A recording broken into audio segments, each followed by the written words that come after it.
to the shadows. Old stories line the shelves of our dusty archives.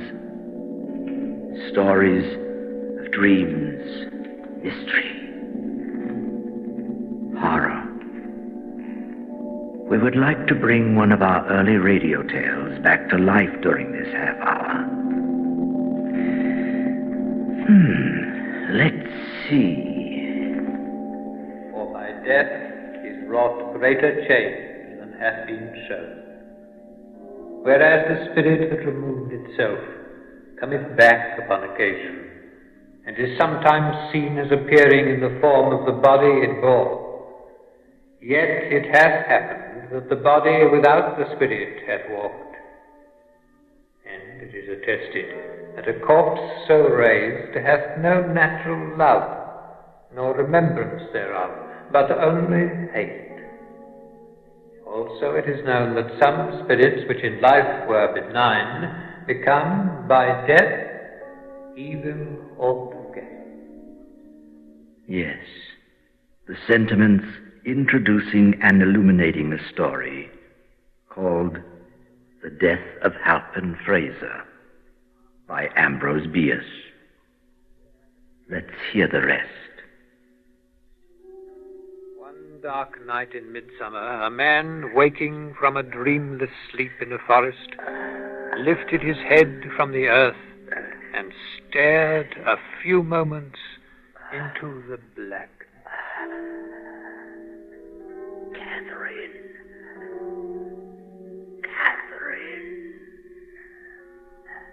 He said nothing more, for he was dead.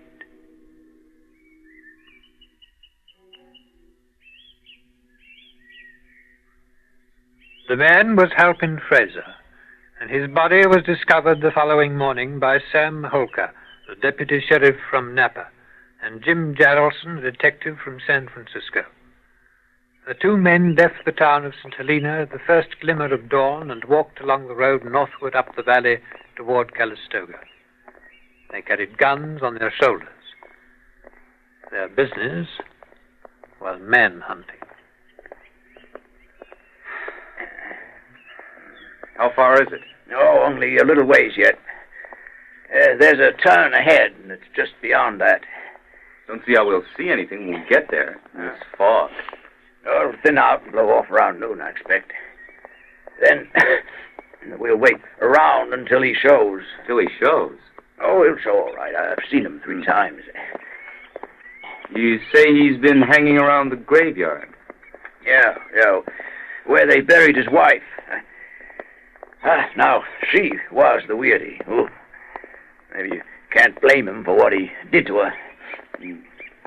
Then he sure had a lot of practice before her.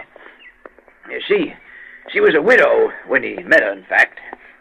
Came to California to look up some relative. Then you know all about that. Strange people. Well, now here we are. Over here. You can see the graveyard's not kept up. Not used anymore. Weeds all grown over the stone. Look out you don't trip on them over there. What about Branscombe? Shouldn't we watch out if he's around? Oh, no. He don't show up till dark. Thought I'd show you the ground, and we could make some sort of plan for later. A grave is over here. You'll come by it like I saw him before. Over here under this spruce. You know, it's still a mystery to me why... Hey there. Hey there, now look at this. What is it? Is it Branscombe? No, isn't him. Don't know who it is. The body lay upon its back, the legs wide apart. One arm was thrust upward, the other outward, but the latter was bent acutely, and the hand was near the throat. Both hands were tightly clenched. The whole attitude was that of desperate but ineffectual resistance to... what? There's a shotgun over there. A game bag with birds in it. He's out game hunting. Looks like he put up a fight, too. chutes all bent over. Somebody bigger than him, it looks. See the knee marks in the earth beside his hips? Strangled, all right. Look at the face. Well, Branscombe did it, sure enough. Sure enough.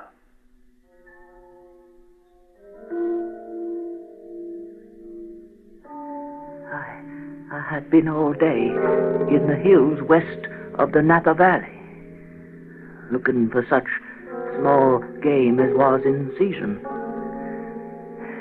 Late in the afternoon, it had come on to be cloudy.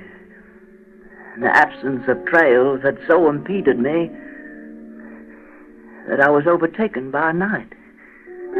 Unable in the darkness to penetrate the thickets, I had lain down near the roots of a large tree and fallen into a sleep, dreamless until I heard the name pronounced, I couldn't imagine why, from my own throat.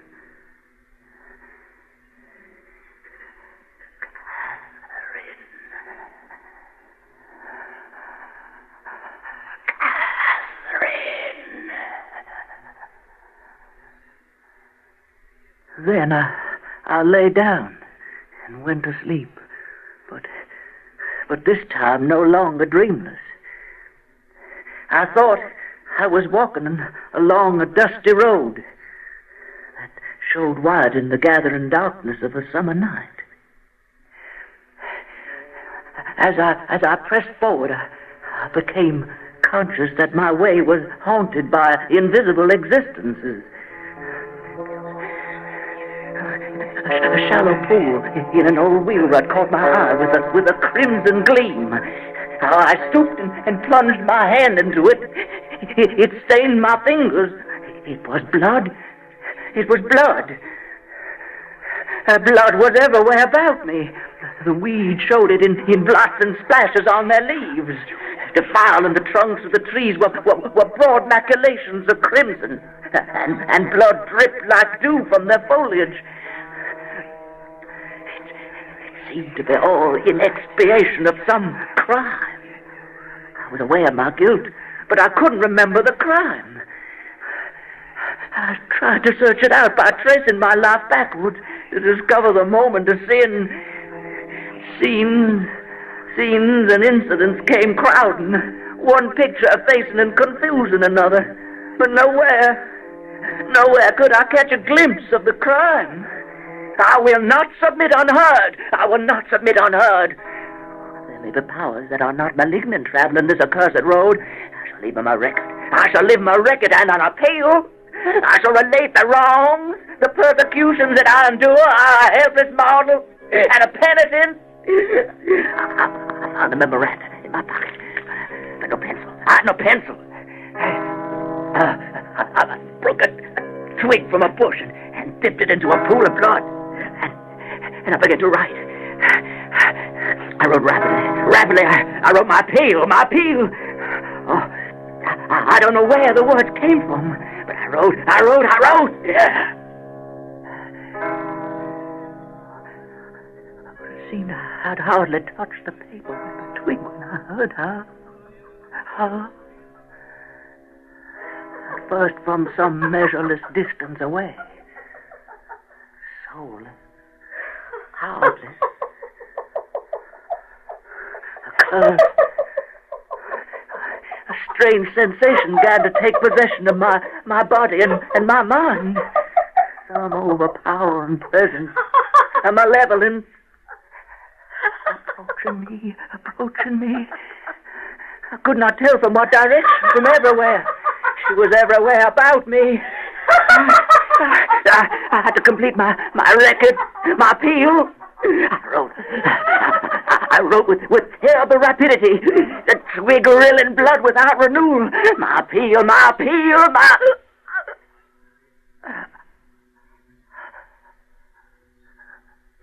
But in the middle of a sentence, I could not move my hands. My arms fell to my sides. the paper to the earth. I was thrown about. I looked up, staring into a face, sharply drawn face, blank, dead eyes, standing white and silent in the garments of the grave.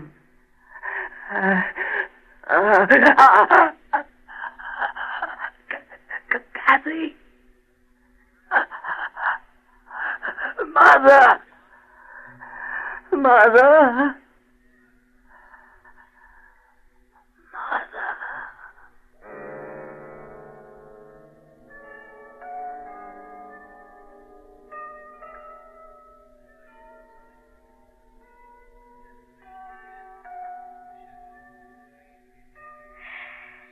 Halpin was the youngest. He was more delicate than the rest, and perhaps a trifle spoiled. His father had little time for him.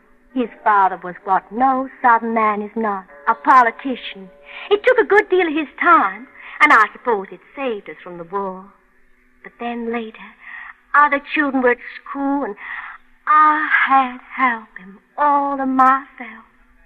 I was very happy. We were both very happy. His father wanted him to study law. Oh, my law. Halpin was a dreamer, a romantic boy. I knew from the very beginning that he could be a poet. Well, it was in his blood. And he was the living image and character of his maternal grandfather, the late and great Myron Bayne. That was my father, the famous poet, you know. He died just before Halpin was born, so they never knew each other. But I used to think that Halpin was the very incarnation, the very living image. It's true, you know, that before Halpin was born, Myron was all I had. Well, that was really how it was. My husband was in politics, you know, and the children came and went with him all so fast. And it's true, I can hardly remember one of them now. Sometimes I think there was only Halpin after all. And before him, Myron Bayne. You see, my father and I were very close. I was his inspiration. I was all he had. The only one he ever really loved. We had a perfect sympathy that the world would never have understood. So we had to take care. We had to protect our beautiful weakness, our guilt. Then suddenly he died, and I waited in all this dark world until Halpin was born. They said he wasn't very bright, and he was a crazy like his grandfather, Myron Bayne. Oh, my. Sometimes you just have to shut the whole world out, don't you? How happy we were, Halpin and I. I was still young, you know. They'd say, Halpin and his beautiful mother. Of course, from his early childhood, Halpin called me Kathy. Halpin and Kathy. No one would have known to look. They were jealous. Yes, they were of us, as our attachment became yearly stronger, more tender. By the time he was 25, Halpin was the most beautiful of God's creatures on this earth. I must say, he didn't turn out to be much of a poet by then. But I knew that it might just burst out of him at any moment. He had it all in him, of course. All waiting. I tried to help him a little with his writing and reading. He was a little slow at first. But he was a dreamer. A romantic dreamer. Oh, Halpin, do you remember? Do you remember even a single moment? Well, then there was that day you left me. Halpin had taken a job with a local lumber company. Oh, he wanted to do something. Didn't want to be so dependent on me, I suppose. And this friend of his talked him into working for the Talcoat and Bleecker Lumber Company. Well, he hadn't been with them a month, and then that day he came into my boudoir. I knew. I suppose I knew, Halpin, by the way you kissed me on the forehead and toyed for a minute with the lock of my hair. Had you stopped loving me already, Halpin? Kathy? Well, Halpin, I have a distinct feeling that there's something on your mind. What is it, Halpin? Oh, Kathy, would you greatly mind if I were called away to California for a few weeks? To California? It's with the company, Kathy. Mr. Talcott himself asked me to do this. California is far away. How many weeks? Only a few, Kathy. 4. Well, Halpin, it is hardly needful for me to answer with my lips a question to which my telltale cheeks have already made reply. Evidently, I would greatly mind. Oh, Kathy, don't feel that way. I want to do this. For the company, you know. Yes, you want to get away, Halpin. No. I know. Oh, my dear son, I should have known this was coming. Didn't I lie awake half the night weeping because during the other half, Myron Bain, your grandfather, came to me in a dream. And standing by his portrait, young, too, and handsome as that, he pointed to your portrait on the same wall. And when I looked, it seemed that I could not see the features. You have been painted with a cloth over your face. A cloth such as we put on the dead. Your father has laughed at me when I've told him about my dreams.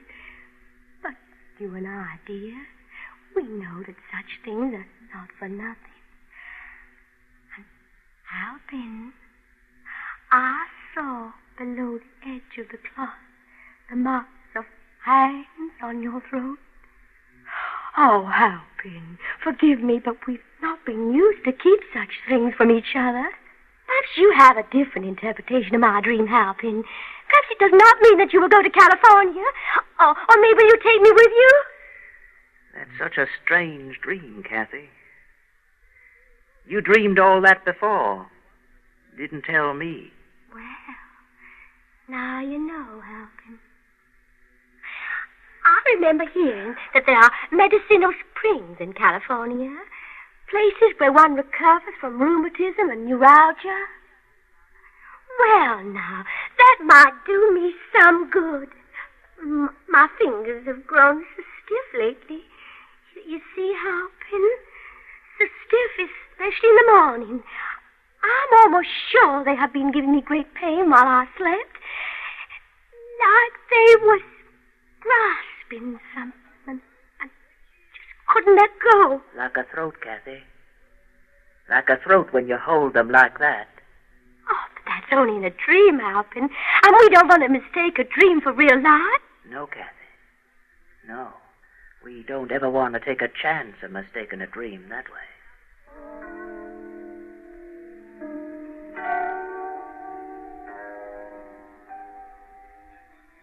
That was the last thing you ever said to me, Halpin.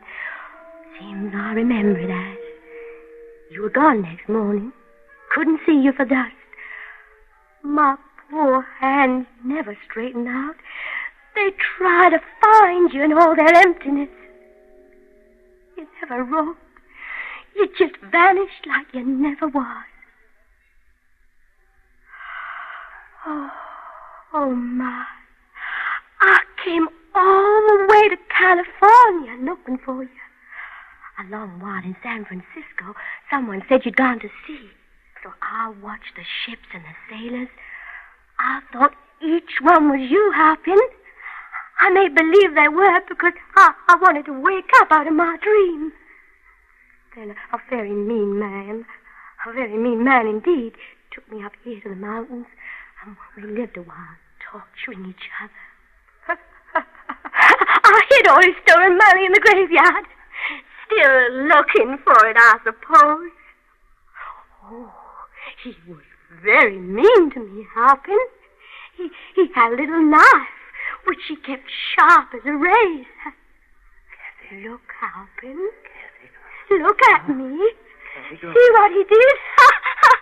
he said he wanted to find the spot that hurt the most. But nothing hurt, Halpin. Nothing hurt. Nothing hurt anywhere. Only the memories. And he couldn't find the right spot for that. But he got very close one dark night. See, Halpin? My delicate white throat. See how he cut with his razor knife. It never stopped bleeding, Halpin. See it, Halpin. Keeps me strong enough to come to you and bring these aching hands to your own warm, dear throat.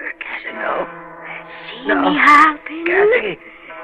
See what's gone out of me? Cassie, get away! Cassie! Oh, mine. Cassie, no! Oh, please! Oh, love gone out of me! I am your dream, Halpin. There is no appeal for you, Halpin. No appeal.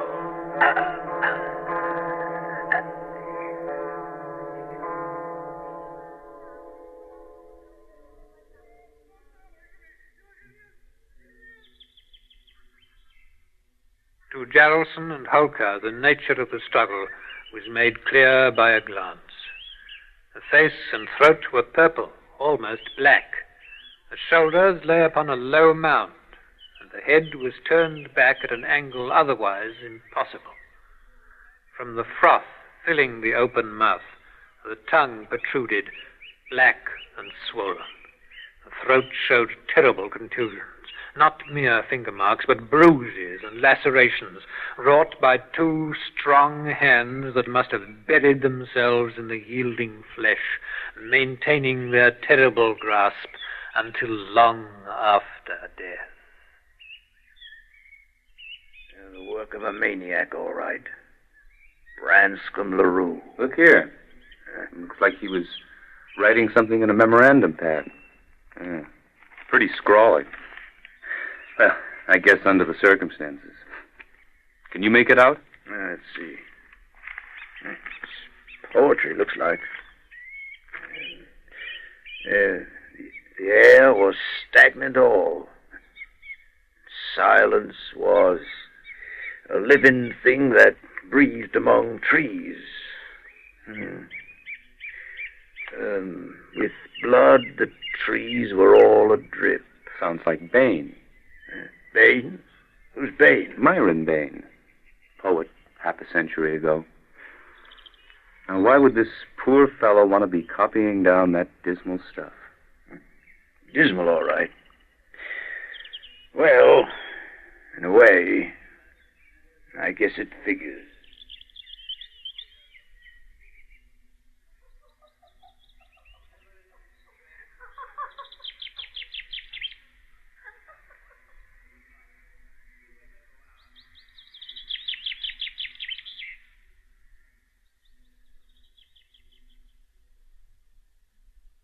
The Death of Halpin Fraser by Ambrose Bierce.